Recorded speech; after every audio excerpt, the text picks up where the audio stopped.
Foreign education అనేటి. ఒకప్పుడు నలంద, తక్షశిల ప్రపంచం నలుమూలల నుంచి భారతదేశానికి వచ్చేవారు చదువుకోవడానికి, నేర్చుకోవడానికి. ఇవాళ ఇక్కడి నుంచి పరిగెడుతున్నాం అక్కడికి. దూరపు కొండలు నునుపు అని పరిగెడుతున్నాం. అంటే అమెరికా వెళ్ళకూడదా, ఆస్ట్రేలియా వెళ్ళకూడదా అంటే వెళ్ళకూడదని చెప్పడం లేదు. ఆ రోజుల్లో డాలరు ₹7.50, ఇవాళ ₹85 అయింది.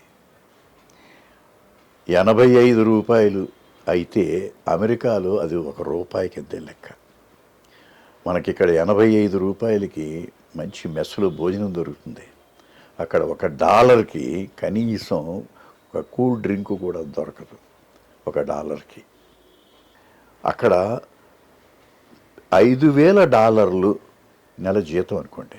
$5,000 అంటే 5/8 సుమారు ₹4,00,000. ₹4,00,000కి అంత అద్భుతమైనటువంటి జీవన ప్రమాణాలు ఏమి ఉండవు అక్కడ. స్టాండర్డ్ ఆఫ్ లివింగ్ ఏమి ఉండదు. ఇక్కడ ₹25,000కి ఆనందంగా కూడా బతకొచ్చు ఇక్కడ.